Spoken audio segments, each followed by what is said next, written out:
Bueno, buenas tardes compañeros. Les saluda René Chávez Domínguez, presidente del Grupo de Historia del Parque de la Revolución, y pues doy la bienvenida a los compañeros que están por la plataforma Zoom, y también aquí los compañeros presentes. Estamos en el Museo Taike de la ciudad de Chihuahua.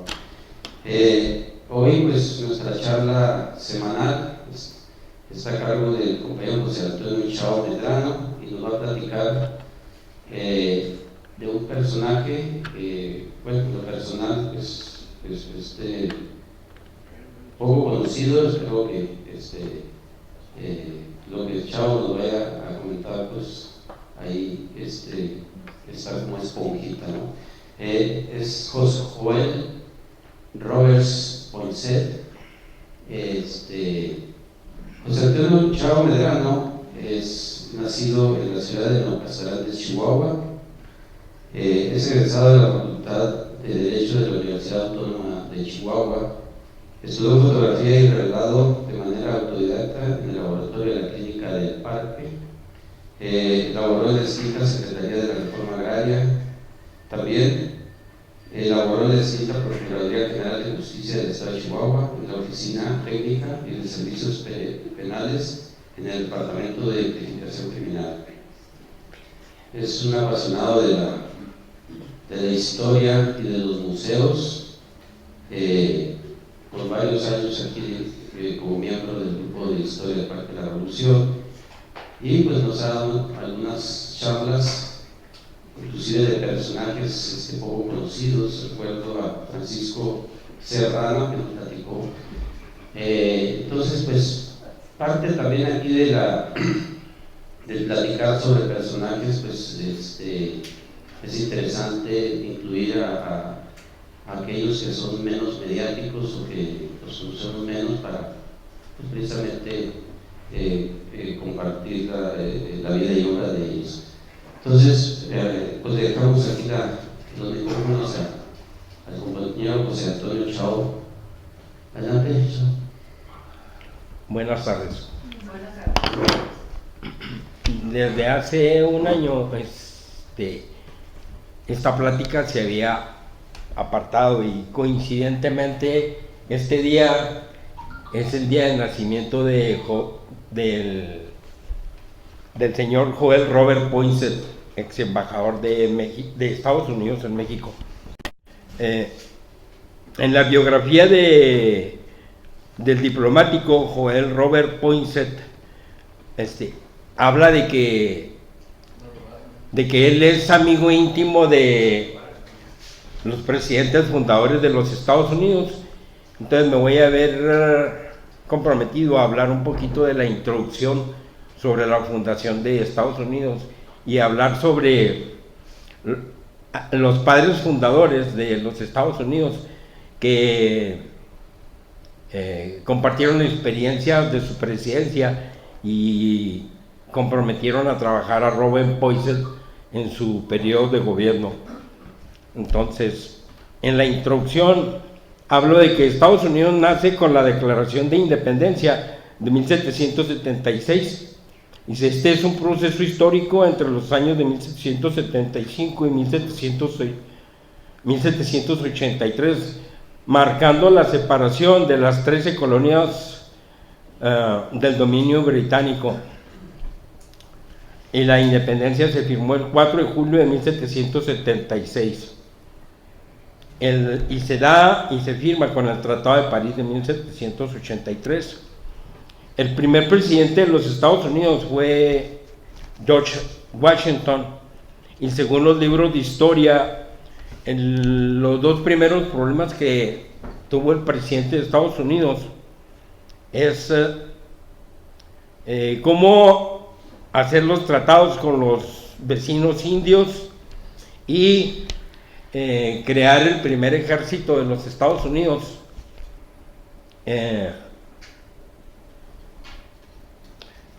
Nosotros tenemos que imaginarnos cómo eran originalmente los 13 primeros estados con los que nació Estados Unidos. Hagan de cuenta que eran insignificantes territorialmente, equivalían más o menos lo que es hoy todo lo que es Centroamérica, y hacia el oeste pues no se expandían porque estaban las tribus indígenas.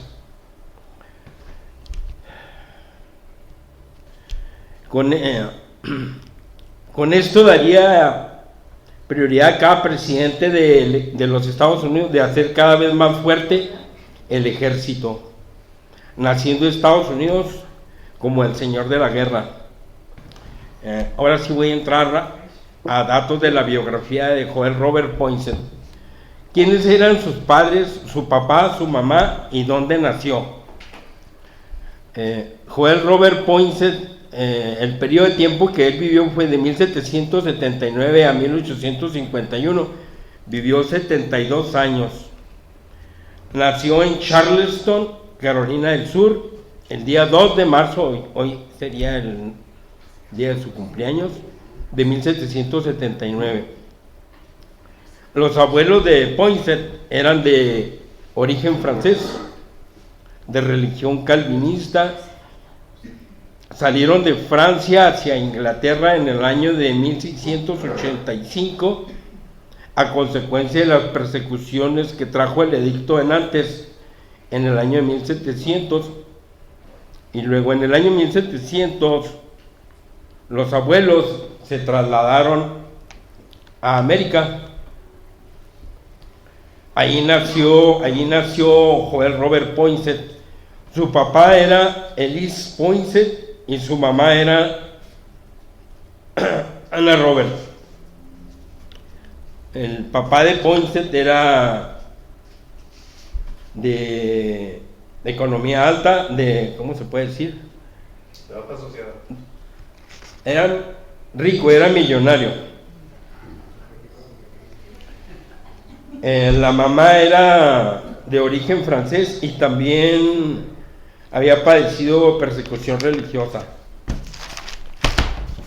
Dice, el joven Robert Poinsett fue hijo de un médico de posición económica alta, lo que le permitió viajar por todo el mundo y aprendió muchos idiomas. Hablaba portugués, español, francés, inglés, italiano, alemán, ruso y medio masticaba el árabe.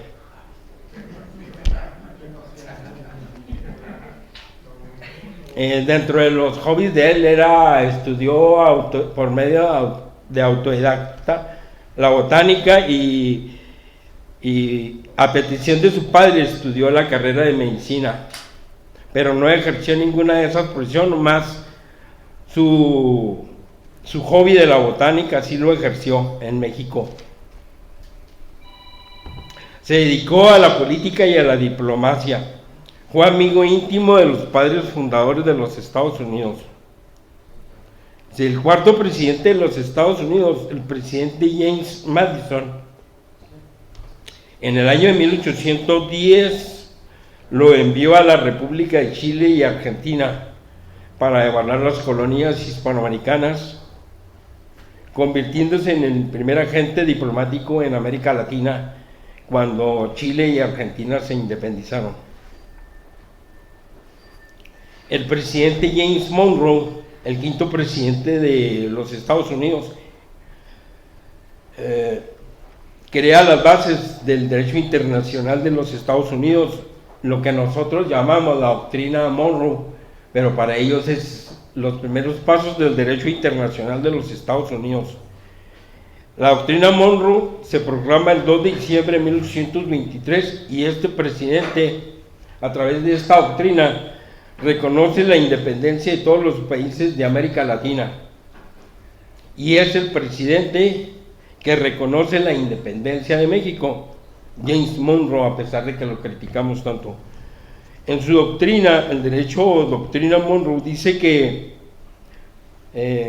defenderá todas las colonias que obtengan su independencia de Hispanoamérica de cualquier invasión de las antiguas países. A Poinsett le toca vivir de lleno la doctrina Monroe y es un tremendo defensor de esta doctrina.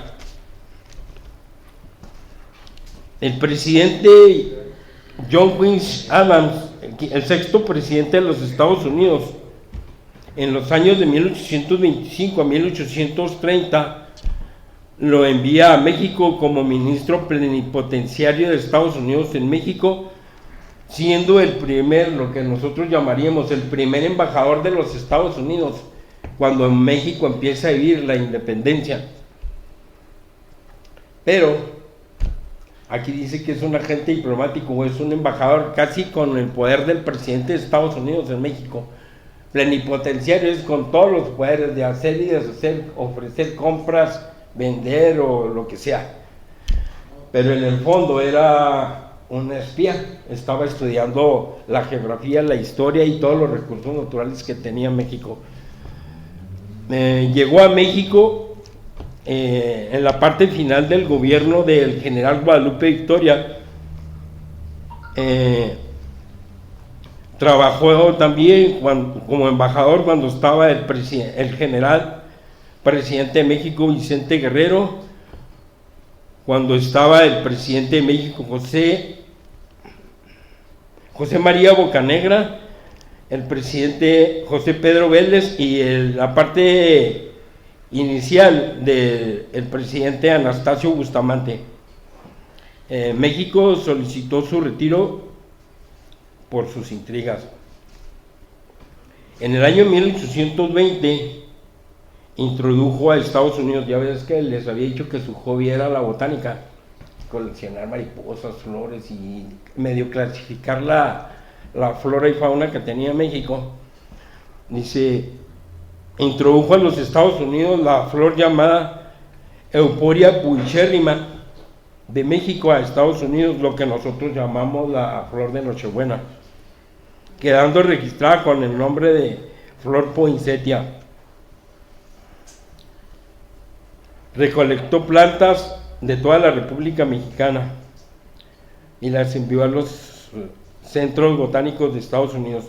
El presidente Martin Van Buren, séptimo presidente de los Estados Unidos, lo nombra en el año 1837, lo nombra secretario de guerra y es el encargado de darle un fuerte crecimiento al incipiente ejército de los Estados Unidos.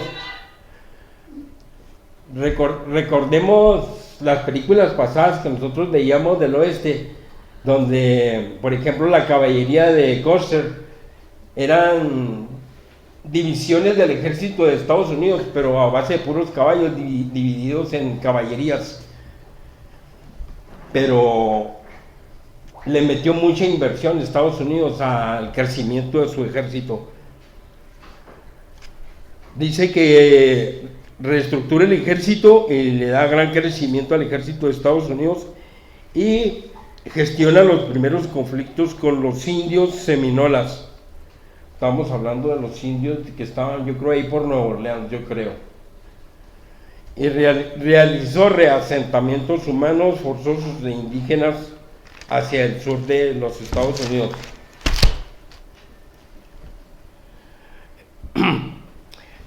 Poinsett en los Estados Unidos. Tuve que hacer un estudio de esta biografía para tratar de limpiar un poco su biografía y ver aspectos positivos.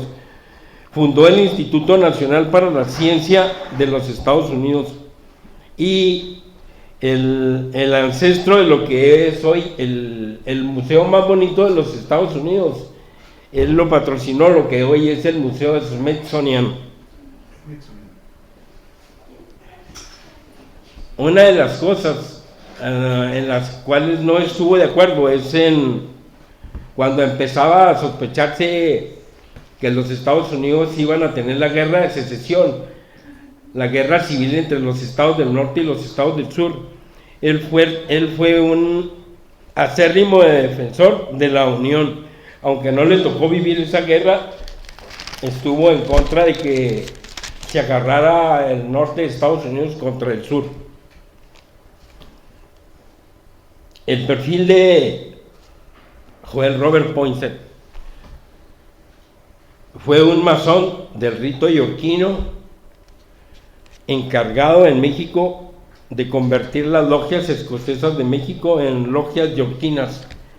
Instaló las logias las logias en México con las debidas formalidades y formó al primitivo grupo de políticos mexicanos en masones yorquinos. Dice que le dio la investidura de masón a Vicente Guerrero, al secretario de Hacienda de aquel tiempo, Esteva, al secretario de Gracia y Justicia, Ramos Arizpe, al diputado de Tabasco, Zavala, y al diputado de México, Alpuche.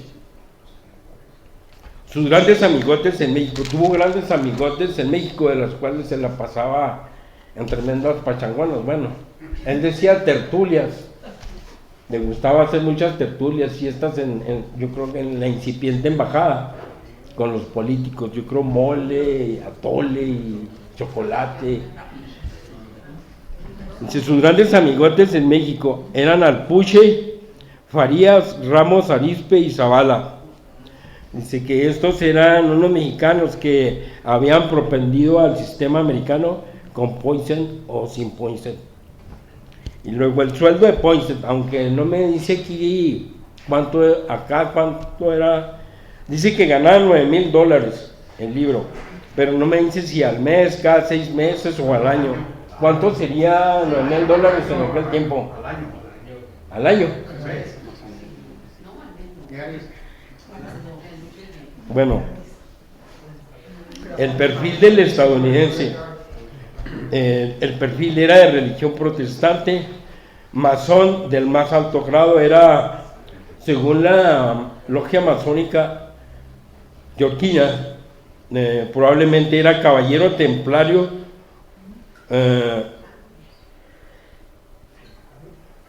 super excelente maestro, caballero templario, super excelente maestro. Ese era su grado en la masonería.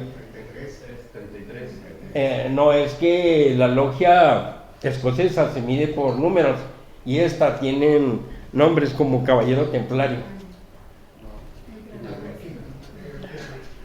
Era millonario y pertenecía al grupo esclavista de los ricos de Estados Unidos. Era un buen yanqui para los Estados Unidos, era un excelente yanqui porque seguía las órdenes del Estado al pie de la letra y nunca se apartó de las instrucciones de su gobierno. Mantuvo una gran amistad con los padres fundadores de Estados Unidos. Durante su estancia en México no dejó de sembrar ideas republicanas y de presentar como modelo de leyes las de su patria, las leyes de los Estados Unidos. Introdujo la costumbre de las tertulias en la sociedad culta de México e invitaba a la gente culta y de gran talento a las tertulias y de atraerse mexicanos depositarios de secretos de Estado. Cuando ya se dio la orden, ya te vas a México como embajador plenipotenciario, y luego, pues, ¿cómo va a ser la recepción? ¿Va a ser nomás así o me van a hacer un pachangón? No, dice, no, pues, le dice, ¿cómo fue la recepción del embajador en México? Le llamaban embajador plenipotenciario, porque le preguntó al secretario de Relaciones, mandó un mandadero ahí de los Estados Unidos, ve a preguntarle al secretario de Relaciones Exteriores de México, Lucas Alamán, ¿cómo va a ser mi recepción cuando llegue yo ahí al palacio? Que haga un pachangón bonito. Una tertulia. Sí, una tertulia. No, dice que Lucas Alamán dice, no hay ninguna formalidad muy especial, se siguen las formalidades que cualquier otro embajador que reciba a México. Dice, cuando llega él, estaba supuestamente el que lo recibe, fue en mes de mayo de 1825 y estaba la carta credenciales que presentó con el presidente de México, era Vicente Guerrero, el presidente de México era Vicente Guerrero, el secretario de Hacienda, aunque no encontré aquí el nombre, el secretario de Relaciones Exteriores era Lucas Alamán, el secretario de Negocios Eclesiásticos, que no viene el nombre, y con la mayoría respetable de ambas cámaras, y gran parte del pueblo se hallaba con nosotros, según supuestamente dicen. Ya establecido como embajador, el grupo de tejanos en Texas, pues ya no querían pertenecer a México y pues realmente conocían todas las necesidades que estaba pasando el gobierno de México, las necesidades económicas. Y luego dice, el grupo de tejanos sabían que México estaba mal financieramente y que necesitaban dinero. Y luego dice que el gobierno de los Estados Unidos había autorizado a Poinsett a ofrecer $500,000 para que empezara a cambiarse el lindero de Texas y que partiera del río norte al paralelo 42 y de ahí al oeste hasta el Pacífico. Originalmente las ambiciones de los Estados Unidos, de las naciones de Estados Unidos, era nada más quedarse con Texas y no expandirse hasta lo que después fue Nuevo México, Arizona y California. Extender, por decir algo, desde Ciudad Juárez, una línea hasta los estados del norte, pero no iba a comprender Nuevo México, Arizona pero de todos modos, pues Texas era muchísimo territorio. La correspondencia de Poinsett, toda la correspondencia y documentos de Poinsett se hallan en la Sociedad Histórica de Pensilvania, es que está en inglés, dice en la Pennsylvania History Society, y contiene todas las cartas dirigidas al general perturbador de México, y quizá contiene cartas de Santa Anna y de Lorenzo de Zavala. En el libro que viene sobre Poinsett, básicamente está hablando de dos biografías, de Lorenzo de Zavala y de Poinsett. Ay, no. Déjeme ver si.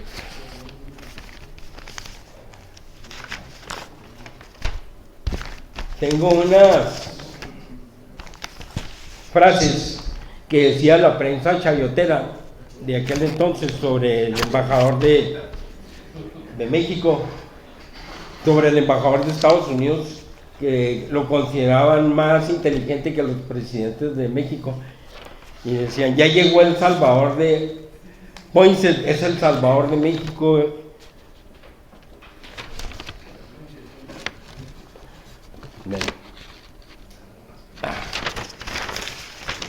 Y la prensa chayotera decía, Poinsett es el amo de México. Poinsett, así decían los periodiquillos de México, La Voz de México, que les gustara que fuera el árbitro de la nación. Me gustaría que empezáramos a exponer las fotos. Ese es el libro donde viene algunos datos sobre Poinsett y de Lorenzo de Zavala. El que sigue. Es eso, el tomo 1, hay un tomo 1 y hay tomo 2 sobre las relaciones diplomáticas de México y Estados Unidos durante todo el periodo de la época de independencia, hasta que fue la invasión de México y cuando se elaboró el Tratado de Guadalupe Hidalgo. Miren, este billete de $5,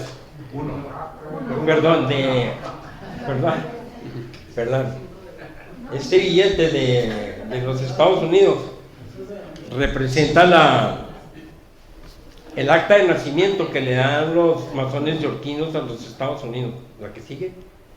¿Que le dan aquí? El billete tiene un chorro de símbolos masónicos. porque representa el acta de nacimiento para los masones yorquinos, que es el ojo que todo lo ve, pues tiene muchos signos masónicos. La que sigue. Y ese ya sería tema de otro asunto historia, hablar sobre la interpretación de los signos masónicos que tiene el billete. La que sigue. Bueno, tiene al presidente George Washington y representa los primeros 13 estados con los que nació. Esta carta es la que autoriza la invasión de Texas, nada más que está muy extensa. Se les va a dar una copia después. A ver, sígale. ¿A qué sigue? Esa es una carta de Joel Robert Poinsett y su firma abajo. La firma de Poinsett.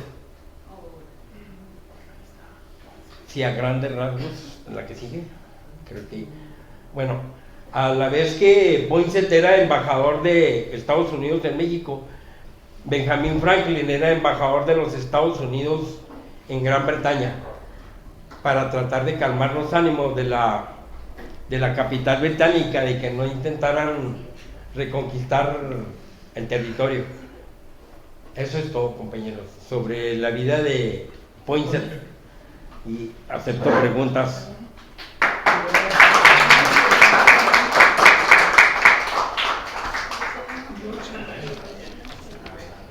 Sí, dije cuándo falleció. Me faltaron datos, yo creo. ¿Mande? ¿Mande? Sí. Bueno, empezaríamos con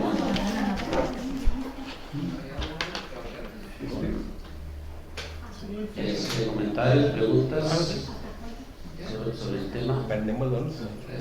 ¿Qué piensa? Sí. Adelante, Manuel.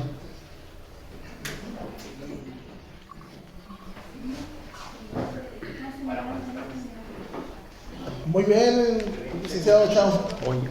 Él hace una investigación y hace una presentación, se me hace muy correcta. Creo que no se había expuesto este tema.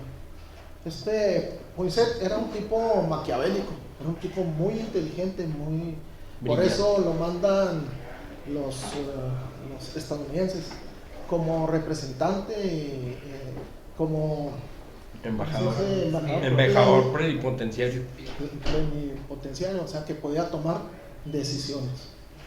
Era un tipo muy odiado por los mexicanos, porque finalmente él sembró la semilla.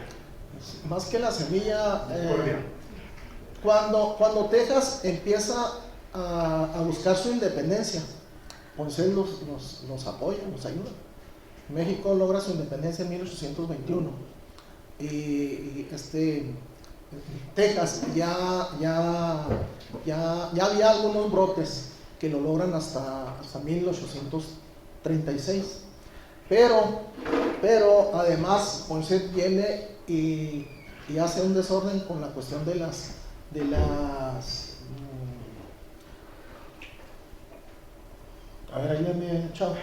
yorquinos y de los masones. O sea, los masones los separa. Sí, los separa, pero provoca, ahorita por ahí escuchaba allá atrás, los barberos. Los políticos mexicanos, unos se acomodaron, se juntaron con Poinsett. Entonces siempre hubo muchos problemas hacia el interior del gobierno de México, porque había luchas intestinales. Entonces, cuando Poinsett se queda en México, lo quieren expulsar, pero batalla mucho el gobierno de Estados Unidos. Ahorita me fijé, a ver si podemos poner en la exposición la firma de Poinsett, Poinsett, ahí en su firma podemos observar que tiene era un tipo muy ordenado, y ahí lo podemos ver en la firma. Ahorita en lo que comento, a ver si lo puede poner René, nada más para ver las características grafológicamente. También otra de las antes de esto. Okay. Ya no lo leí. Sí. También Poinsett es el que prácticamente provoca que bueno, se la vea. otra. Esa. Bueno, aquí si trajéramos una lupa. No, aquí nada más. Aquí que si trajéramos aquí una regla, una regleta, aquí podemos ver, fíjense, es un papel que no tiene márgenes, no tiene renglones, pero está parejita su firma en la parte de abajo, y en la parte de arriba, si hacemos una línea, igual está parejita. Es un rasgo de lo ordenado que era. Además, era un tipo que no era discreto, que aquí estamos viendo, de alguna manera está encerrando la mitad de su apellido. O sea, esto significa que él no daba información no sé si era casado o soltero, pero esto también nos dice que era un tipo de alguna manera romántico. Yo le estoy diciendo porque bueno, en un momento dado yo fui perito en rotoscopía y hacía peritajes precisamente para indicar si alguna firma coincidida con la original. Pero bueno, me gustó la exposición, Samuel. Felicidades. Mi firma, licenciado.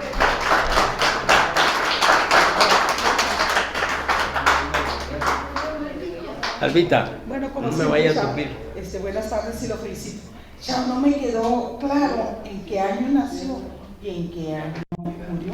Okay. Y sobre lo que dice el licenciado, sobre maquiavélico, yo entiendo maquiavélico como una persona muy inteligente. Sabemos el famoso libro El Príncipe, donde narra las bases de la política que aún están todavía vigentes, y también pues, si tuvo familias y dejó descendencia. Ese sería mi comentario. Lo felicito, chao. Gracias y con permiso.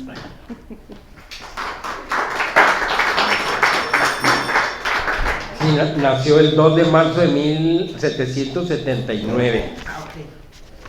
Hoy se cumplirían años. Y falleció el 12 de diciembre de 1851 en Carolina del Sur. Y es héroe nacional de los Estados Unidos. Por eso tuve que limpiar mucho dice cosas tremendas, y tuve que ponerlo aceptable.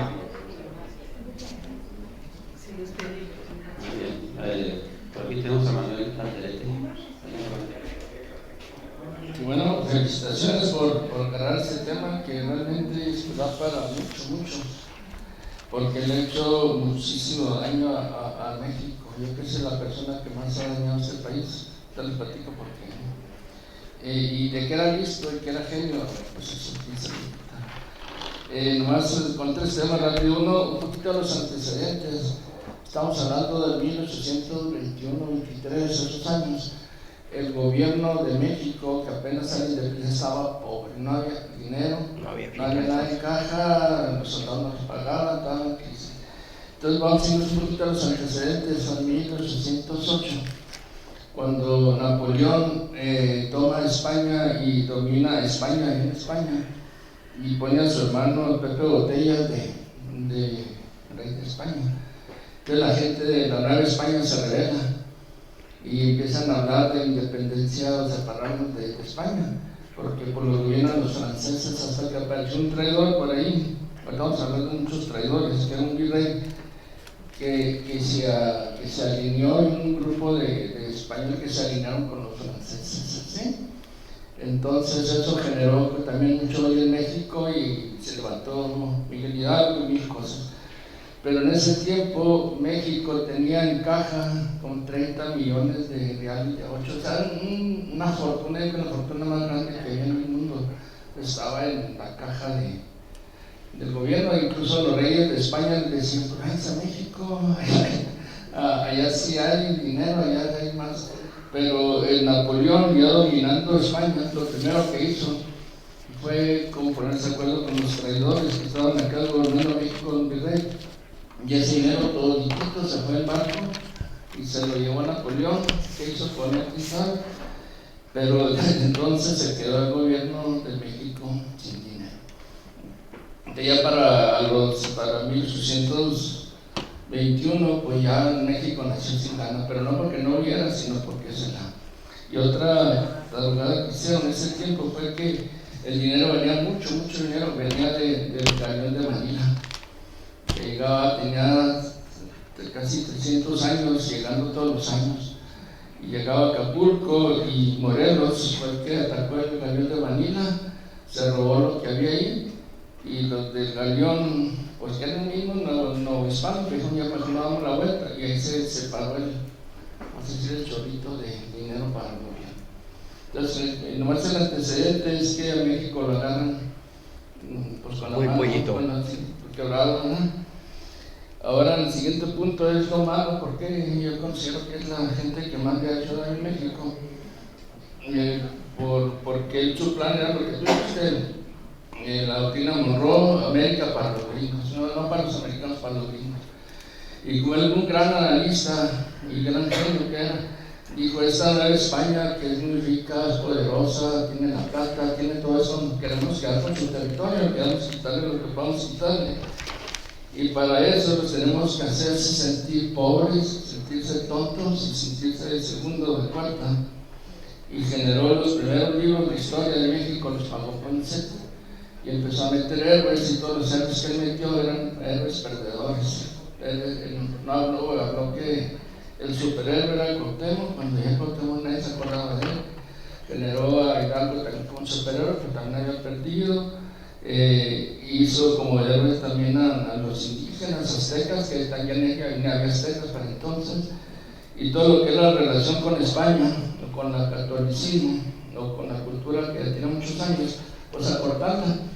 Y si ven los libros ahorita, los libros actuales, pues todavía dicen el mismo cuento de Poinsett. O sea, siempre han hecho sentir a México como de segunda, tercera, de cuarta, cuando en ese momento pues era el primer país del mundo. Entonces esas historias están muy interesantes, cómo salieron esos libros, y poco los meto a través de esa masonería neoyorquina y demás. Y se generó una guerra también interna, también para ganar el país. ¿Cómo le ganas? Pues dividiendo. Entonces primero se dividió entre los masones neoyorquinos contra los masones escoceses. Los neoyorquinos eran de los gringos y los escoceses de los españoles, y al rato los federales. Entonces empezó México sin dinero, y lo pelearon entre sí mismos, pues casi se destruyó por 50, 60 años el país. Pero todo lo planeó él, o sea, no fue casualidad. Y lo que es muy triste, y luego la idea pues, se hace con el territorio. Ellos mandaron a gente a Texas, y luego voy a hablar un poquito de los traidores.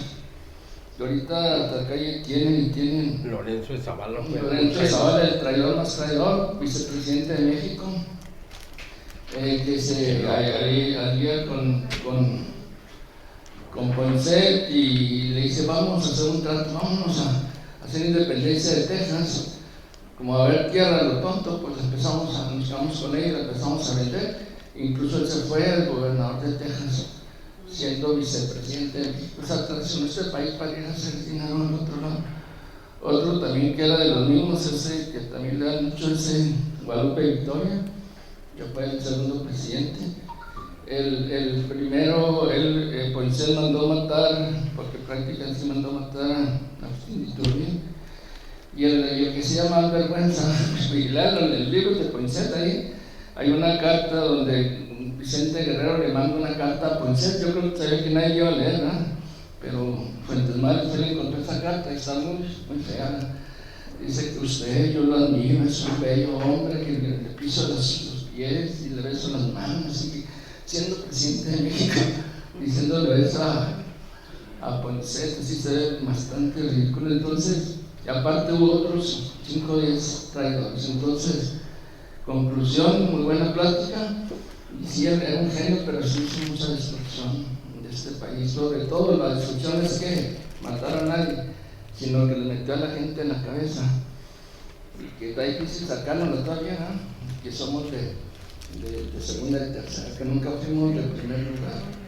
Y nomás con una cosa positiva, sobre el mismo tema, ahí le mandé ahorita en el grupo, me habló Jorge García, él es historiador español, que hizo el libro de los presidios, y acabo de sacar un libro nuevo que se llama Revolution, que básicamente habla cómo Bernardo de Gálvez, que estuvo aquí en Chihuahua, que fue como jefe militar aquí 5 años, y el último gobernador de Luisiana, ayudó a la independencia de Estados Unidos, hizo tratos con George Washington. George Washington le mandó dinero, sostuvieron la independencia de Estados Unidos, ganaron un montón de batallas, realmente mantuvieron a los ingleses a la raya, y esa historia pues está bien desconocida. Lo que sí también pasó, que como España y Francia ayudaron a Estados Unidos a hacerse independiente, pero a España pues ya no lo pelearon mucho y pues se volvieron traidores los gringos. Pero ese libro lo pueden pedir ahí en Amazon, pero más o menos va con la misma historia de cómo el país fuerte en aquel tiempo pues era la Nueva España, y el dinero para la guerra e independencia de Estados Unidos salió de Chihuahua y de Pará. Esta es otra historia también interesante. No, pues felicidades, sí. Y hay otras historias.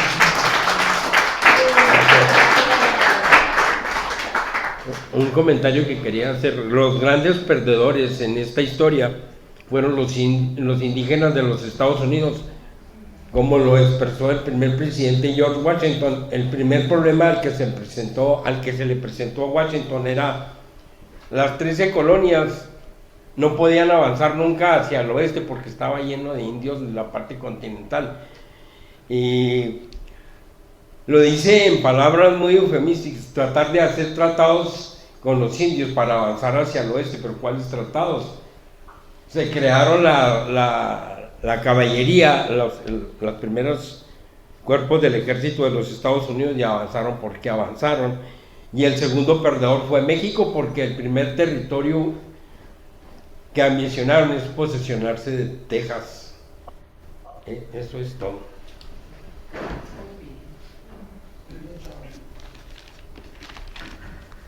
Chavos, no sé, parece que ya no hay. Si gustan, Muy bien, pues. Chavos, nuevamente un aplauso para